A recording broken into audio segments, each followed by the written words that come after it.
ಅವರಿಗೆ ನಮ್ಮ ಕಡೆಯಿಂದ ಮತ್ತು ಇಡೀ ಗಡವಂತಿ ಕಡೆಯಿಂದ ಮತ್ತು ನಮ್ಮ ಹುಮ್ನಾಬಾದ್ ತಾಲೂಕಿನ ಮತ್ತು ನಮ್ಮ ಬೀದರ್ ಜಿಲ್ಲೆ ಕಡೆಯಿಂದ ನಾವು ಧನ್ಯವಾದ ಹೇಳ್ತೀನಿ. ಯಾಕಂದ್ರೆ ಏನಿದೆ ಅವೆಲ್ಲ ದೇಶ ಕಡೆಯಿಂದ ಬೌಂಡ್ರಿ ಮ್ಯಾಗ ಎಲ್ಲ ಕಡೆ ಏನದು ಸೇವೆ ಮಾಡ್ತಾ ಇದ್ದಾರೆ. ಸೇವೆ ಮಾಡೋ ಕಡೆ ನಾವು ನೀವು ನಮ್ಮ ಮಕ್ಕಳು ಎಲ್ಲರೂ ಆರಾಮಾಗಿ ಮಕ್ಕಳ್ತಾ ಇದ್ದವು. ನಾವು ಅವ್ರಿಗೆ 40 ವರ್ಷ ಏನು ಜೀವನ ಮಾಡ್ಯಾರ, ಅದು ಅವ್ರಿಗೆ ಅವ್ರು ಏನು ಕಷ್ಟ ಪಟ್ಟಿದಾರ, ಅವ್ರು ಏನಿಲ್ಲ ಅಂತದ್ದು ಅವ್ರಿಗೆ ಗೊತ್ತದ. ಇವತ್ತ ನಾಳೆ ನಾವು ನಮ್ಮ ಮಕ್ಕಳಿಗೆ ಏನಾದರೂ ಮಾಡ್ಬೇಕಂದ್ರೆ ಡಾಕ್ಟರ್ ಮಾಡಬೇಕು, ಇಂಜಿನಿಯರ್ ಮಾಡಬೇಕು, ಯಾವುದಾದ್ರು ಗೌರ್ಮೆಂಟ್ ಜಾಬ್ ಇಸ್ಕೊಡ್ಬೇಕು ಅಂತ ನಮ್ಮದು ನಿಮ್ಮದು ಅಭಿಪ್ರಾಯ ಒಂದೇ ಅದ. ಬರೀ ದೇಶದ ಕಡೆಯಿಂದ ಮಿಲಿಟರಿದಾಗ ಹೊರಕಳಿಸ್ಬೇಕು ನಮ್ಮ ಮಗನಿಗೆ ಅಂತ ನಾವು ನೀವು ಯಾರಾದರೂ ವಿಚಾರ ಮಾಡಿದ್ದೇವೆ ಅಂತ ಹೇಳಿ ಅವಾಗ ಅವ್ರು 40 ವರ್ಷ ಹಿಂದೆ ಅವರು ಅಂಥ ಇದರಲ್ಲೂ ಏನು ಅಧ್ಯಕ್ಷರು ಓಂಕಾರ ತುಂಬ ಹೇಳ್ತಾ ಇದ್ರು. ಅವಾಗ 2,000 3,000 ಕಡೆಯಿಂದ ದೇಶ ಬಿಟ್ಟು ನಮ್ಮ ಗಡವಂತಿ ಬಿಟ್ಟು ಅವ್ರು ಎಲ್ಲೆಲ್ಲಿ ಹೋಗಿ ಮಾಡಿದ್ದಾರ. ಏನಿಲ್ಲ ಅವ್ರಿಗೆ ಏನು ಕಷ್ಟ ಇದ್ದಿರ್ಬೋದು, ಅದನ್ನು ಸ್ವಲ್ಪ ನಾವು ಕಲ್ತು ವಿಚಾರಿಸ್ಬೇಕು.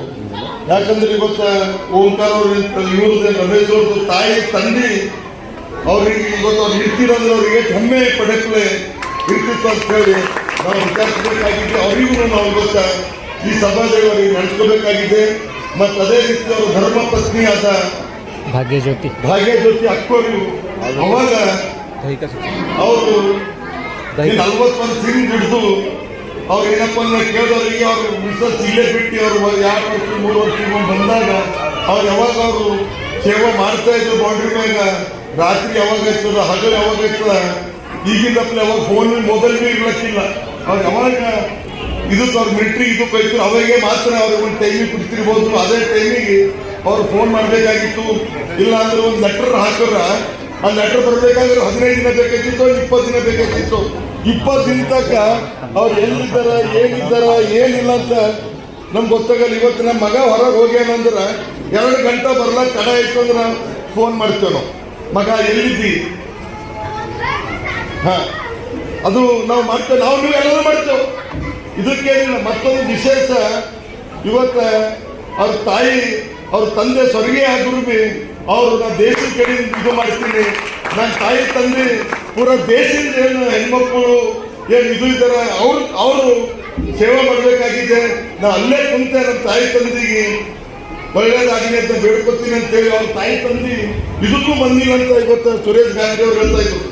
ನೋಡಿ ಯಾರು ಸಾಧ್ಯ ಅದ ಹೇಳಿ ನಾವು ಪಿಕ್ಚರ್ದಾಗ ನೋಡಿದ್ದೇವೆ, ಧಾರಾವಾಹಿದಾಗ ನೋಡಿದ್ದೇವೆ. ಈ ರೀತಿ ಅಂದ್ರೆ ಇಡೀ ನಮ್ಮ ಬೀದರ್ ಜಿಲ್ಲೆಗೆ ಒಂದು ನಮ್ಮ ರಮೇಶ್ ಅವರು ಹೆಸರು ತಂದು ಕೊಟ್ಟಿದ್ದಾರ. ಇದೇ ರೀತಿ ರಮೇಶ್ ಅವರೇ ನಿಮ್ಮ ಜೊತೆಯಲ್ಲಿ ನಾವಾಗಲಿ ಗಡವಂತಿ ಆಗಲಿ ಇಡೀ ಬೀದರ್ ಜಿಲ್ಲೆ ನಿಮ್ಮ ಜೊತೆ ನಿಲ್ತೇವೆ. ಯಾವತ್ತೂ ಇದು ಇದೆ ನೋಡ್ರಿ. ಇವತ್ತು ಯಾವ್ದಾರ ಪಕ್ಷದ್ದು ಕಾಂಗ್ರೆಸ್ ಬಿಜೆಪಿ ಪಕ್ಷದ ಅಂದ್ರೆ 1000 ಜನ ಬರ್ತಾರೆ. ಒಂದು 40 ವರ್ಷ ದೇಶದ ಕಡೆ ಒಂದು ಹೋರಾಟ ಮಾಡಿ ಅವ್ರ ಜೀವ ಅವ್ರ ಕೈದಾಗ ಇಟ್ಕೊಂಡು ಅವ್ರು ಸೇವೆ ಮಾಡಿ ಬಂದಾರ. ಇವತ್ತು ಯಾರು ಜನಗಳೇ ಕಾಡ್ತಾ ಇಲ್ಲ. ಅಂದ್ರೆ ಎಷ್ಟು ಕಷ್ಟದ ಸಮಯ ಇದೆ ನೋಡ್ರಿ. ಪಾಪ ಅವ್ರಿಗೆ ಏನು ಎಷ್ಟು ಕಷ್ಟ ಅನ್ನಿಸ್ತದ ವಿಚಾರ ಮಾಡಿ ಸ್ವಲ್ಪ. ಯಾಕಂದ್ರೆ ಅವ್ರಿಗೆ 40 ವರ್ಷ ಹೆಂಡತಿ ಮಕ್ಕಳು ಯಾವಾಗ ಅವ್ರ ತಾಯಿ ತಂದೆಗೆ ಅವರು ಲಾಸ್ಟ್ ಅಂತಿಮ ಸಂಸ್ಕಾರ ಬಂದಿಲ್ಲ ಅಂದ್ರೆ ಅವ್ರು ಎಷ್ಟು ದೇಶದ ಕಡೆಯಿಂದ ಹೋರಾಟ ಮಾಡಿ 40 ವರ್ಷ. ಇದು ನಮ್ಗೆ ನಿಮ್ಗೆ ಇದು ಮಾಡಬೇಕಾಗಿದೆ. ಅದ್ರ ಕಡೆಯಿಂದ ನಾನು ಒಂದು MLC ಆಗಿ ಇಡೀ ಬೀದರ್ ಜಿಲ್ಲೆ ಕಡೆಯಿಂದ ನಾವು ಅವ್ರಿಗೆ ಧನ್ಯವಾದ ಹೇಳ್ತೀನಿ. ರಮೇಶ್ ಅವರಿಗೆ ಒಳ್ಳೆ ರೀತಿಯಲ್ಲಿ ತಾವು ಅವರಿಗೂ ತಮ್ಮ ಚೆನ್ನಾಗಿದೆ.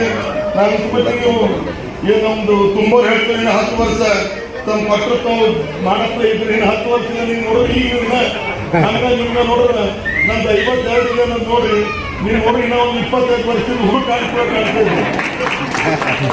ಯಾಕಂದ್ರೆ ಏನಿದೆ ಟೈಮಿಗೆ ಊಟ, ಟೈಮಿಗೆ ನಾಷ್ಟ, ಟೈಮಿಗೆ ವಾಕಿಂಗ್ ಎಲ್ಲ ಮಾಡ್ಬೇಕಾಗ್ತದ. ನಾನು ಮುಂಜಾನೆ 4 ಗಂಟೆ ಹೇಳ್ಬೇಕಾಗ್ತಿರ್ಬೇಕು. 4 ಗಂಟೆ ಎದ್ದು ಮಾಡ್ತಾ ಅದು ಅಲ್ಲಿ 0- ಡಿಗ್ರಿ ಇರ್ತದಲ್ಲಿ ಅಂತ ಮಾಡ್ಬೇಕಂದ್ರೆ ಅವರಿಗೆ ಒಂದು ದೇಶದ ಕಡೆಯಿಂದ ಹೋರಾಟ ಮಾಡ್ರು. 2ನೇದು ಜೋರ್ ನೋಡ್ರಿ ಎಷ್ಟು ಹೆಲ್ತ್ ಒಟ್ಟೆ ಕೊಟ್ಟರು ನೋಡ್ರಿ. ನೀವು ಕುಂತವ್ರು ಎಲ್ಲೊಂದು ಹೆಲ್ತ್ ನೋಡ್ರಿ, ಅದನ್ನು ನೋಡ್ರಿ. ಅದ್ರ ಕಡೆಯಿಂದ ನಾವು ಅವರಿಗೆ ಮನವಿ ಮಾಡ್ತೇವೆ. Coat pant, sherwani, suiting, shirting, sari, dress material ಹಾಗೂ ಮದುವೆ ಸಮಾರಂಭಗಳ ಎಲ್ಲಾ ತರಹದ ಬಟ್ಟೆಗಳು ಹೋಲ್ಸೇಲ್ ದರದಲ್ಲಿ ಲಭ್ಯ. ಹಾಗಿದ್ರೆ ಎಂದೇ ಭೇಟಿ ನೀಡಿ ಆರ್ಕೆ ಫ್ಯಾಷನ್ ಕಲೆಕ್ಷನ್, ಬಸ್ ನಿಲ್ದಾಣ ಎದುರುಗಡೆ, ಹುಮ್ನಾಬಾದ್. ಹೆಚ್ಚಿನ ಮಾಹಿತಿಗಾಗಿ ಸಂಪರ್ಕಿಸಿ 8660601957.